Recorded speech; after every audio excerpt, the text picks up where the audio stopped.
السلام علیکم ورحمۃ اللہ وبرکاتہ۔ ان الحمد للہ نحمدہ ونصلی علی رسولہ الکریم، اما بعد۔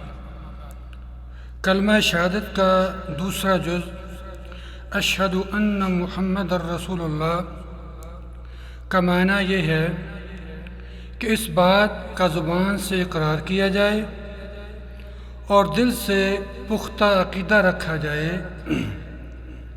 کہ محمد بن عبداللہ صلی اللہ علیہ وسلم اللہ کے بندے اور اس کے رسول ہیں۔ اس گواہی کے کچھ تقاضے ہیں۔ پہلا کیا ہے کہ نبی صلی اللہ علیہ وسلم پر ایمان لانے کا ایک تقاضا یہ ہے کہ اس بات پر ایمان لایا جائے کہ آپ تمام انس و جن کے لیے اللہ کے رسول ہیں اور اللہ تعالیٰ نے تمام جنوں اور انسانوں کی طرف آپ کو رسول بنا کر بھیجا ہے۔ اللہ تعالیٰ فرماتے ہیں قُلْ يَا أَيُّهَا النَّاسِ إِنِّي رَسُولُ اللَّهِ إِلَيْكُمْ جَمِيعًا، آپ کہہ دیجئے اے لوگو میں تم سب کی طرف اللہ کا رسول بنا کر بھیجا ہوا ہوں۔ اسی طرح سورہ جن کے اندر اللہ تعالیٰ فرماتے ہیں وَيَصْرَفْنَا إِلَيْكَ نَفَرًا مِنَ الْجِنِّ يَسْتَمِعُونَ الْقُرْآنَ الی آخر۔ یاد کرو جب ہم نے جنوں کی ایک جماعت کو تیری طرف متوجہ کیا کہ وہ قرآن سنے، پس جب نبی کے پاس پہنچ گئے تو ایک دوسرے سے کہنے لگے خاموش ہو جاؤ، پھر جب پڑھ کر ختم ہو گیا تو اپنی قوم کو خبردار کرنے کے لیے واپس لوٹ گئے، کہنے لگے اے ہماری قوم، ہم نے یقیناً وہ کتاب سنی ہے جو موسیٰ علیہ السلام کے بعد نازل کی گئی، جو اپنے سے پہلی کتابوں کی تصدیق کرنے والی ہے، جو سچے دین کی اور راہ راست کی طرف رہنمائی کرتی ہے۔ اے ہماری قوم، اللہ کے بلانے والے کا کہا مانو، اس پر ایمان لاؤ تو اللہ تمہارے گناہ بخش دے گا اور تمہیں المناک عذاب سے پناہ دے گا۔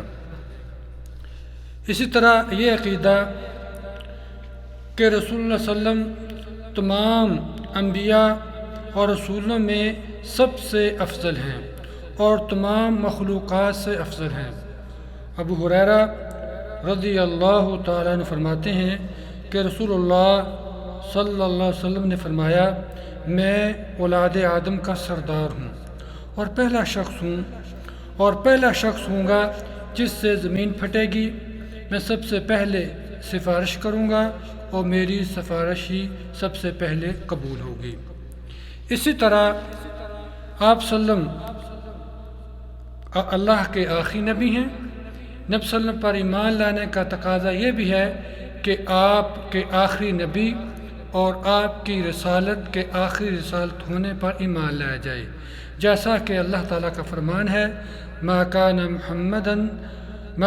محمد ابا احد من رجالکم ولکن رسول اللہ وخاتم النبیین۔ لوگو، تمہارے مردوں میں سے کسی کے باپ محمد نہیں، لیکن آپ اللہ تعالیٰ کے رسول ہیں اور تمام نبیوں کے ختم کرنے والے ہیں۔ اور حضرت ثوبان رضی اللہ تعالیٰ عنہ سے مروی ہے کہ رسول اللہ صلی اللہ علیہ وسلم نے فرمایا میری امت میں عن قریب 30 جھوٹے دعوے دار نکلیں گے، ان میں سے ہر ایک یہ دعویٰ کرے گا کہ وہ نبی ہے، حالانکہ میں خاتم النبیین ہوں، میرے بعد کوئی دوسرا نبی نہیں ہوگا۔ اسی طرح نبی صلی اللہ علیہ وسلم پر ایمان لانے کا تقاضا یہ بھی ہے کہ آپ صلی اللہ علیہ وسلم سے مخلوق میں سب سے زیادہ محبت اور پیار کیا جائے۔ ابو ہریرہ رضی اللہ عنہ کہتے ہیں کہ رسول اللہ نے فرمایا لا یؤمن احدکم حتی اکون احب الیہ من والدہ وولدہ والناس اجمعین۔ تم میں سے کوئی بھی ایماندار نہیں ہو سکتا یہاں تک کہ میں اسے اس کے والد، اس کی اولاد اور تمام لوگوں سے زیادہ محبوب نہ بن جاؤں۔ اسی طرح نبی صلی اللہ علیہ وسلم پر ایمان لانے کا تقاضا یہ بھی ہے کہ آپ صلی اللہ علیہ وسلم کی اطاعت واجب ہے، جس کا آپ حکم دیں یا جس سے آپ روکیں۔ اللہ تعالیٰ فرماتے ہیں وما آتاکم الرسول فخذوا وما نہاکم عنہ فانتہوا، اور رسول تمہیں جو کچھ دے وہ لے لو، اور جس سے تمہیں روک دے تو رک جاؤ۔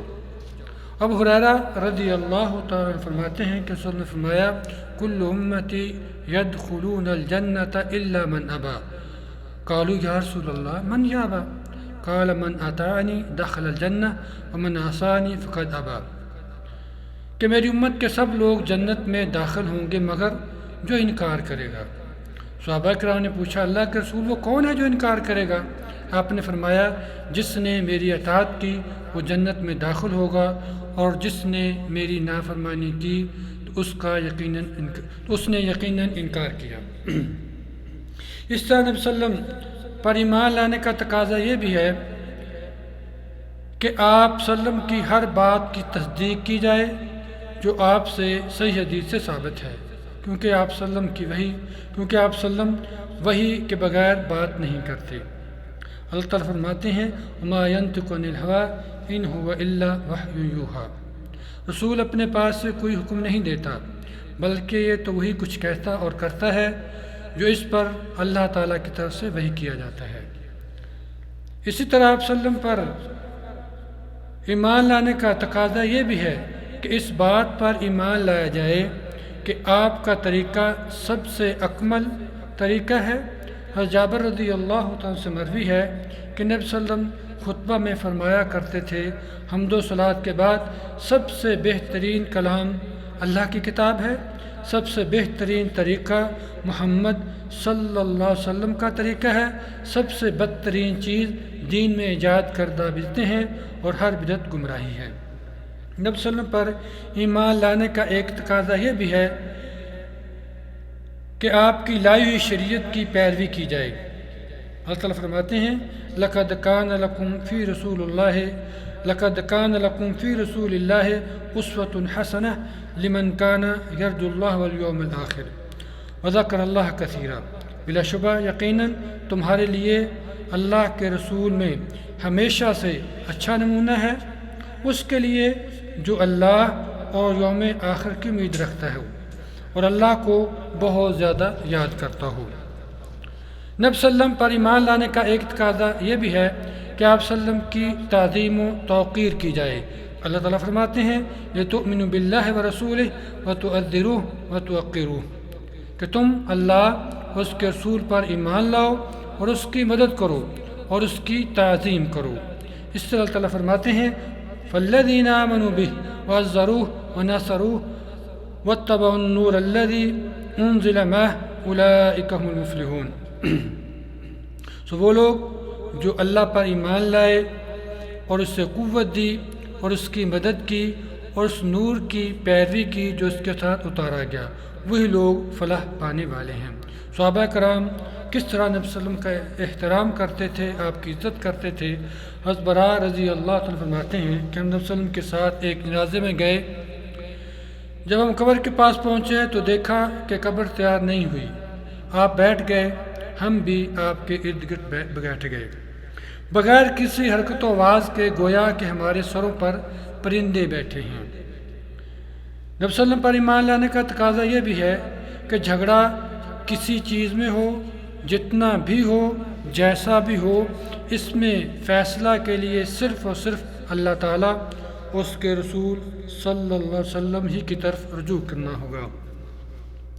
اللہ تعالیٰ فرماتے ہیں فَإِن تَنَازَعْتُمْ فِي شَيْءٍ فَرُدُّوهُ إِلَى اللَّهِ وَالرَّسُولِ إِن كُنتُمْ تُؤْمِنُونَ بِاللَّهِ وَالْيَوْمِ الْآخِرِ، پھر اگر تم کسی چیز میں جھگڑ پڑو تو اسے اللہ اور رسول کی طرف لوٹاؤ اگر تم اللہ اور یوم آخر پر ایمان رکھتے ہو۔ اسی طرح نبی صلی اللہ علیہ وسلم پر ایمان لانے کا تقاضا یہ بھی ہے کہ آپ کی بشریت پر ایمان لایا جائے اور اس بات پر کہ آپ اللہ کے بندے ہیں جن کی عبادت نہیں۔ بہت سی آیتوں کے اندر بھی اس کی وضاحت کی گئی ہے۔ اللہ تعالیٰ فرماتے ہیں سبحان الذی اسریٰ بعبدہ لیلا من المسجد الحرام الی المسجد الاقصی، پاک ہے وہ ذات، وہ اللہ تعالیٰ جو اپنے بندے کو رات ہی رات میں مسجد حرام سے مسجد اقصی تک لے گیا۔ اور عمر رضی اللہ عنہ سے مروی ہے، وہ کہتے ہیں میں نے نبی صلی اللہ علیہ وسلم کو فرماتے ہوئے سنا، مجھے میرے مرتبے سے زیادہ نہ بڑھاؤ، جیسے عیسیٰ بن مریم علیہ السلام کو نصارہ نے ان کے رتبے سے زیادہ بڑھا دیا۔ میں تو صرف اللہ کا بندہ ہوں، اس لیے یہی کہا کرو کہ میں اللہ کا بندہ اور اس کا رسول ہوں۔ اللہ تعالیٰ سے دعا ہے اللہ تعالیٰ ہمیں حق کو سمجھنے کی اور اس پہ عمل کرنے کی توفیق عطا فرمائے۔ السلام علیکم ورحمۃ اللہ وبرکاتہ۔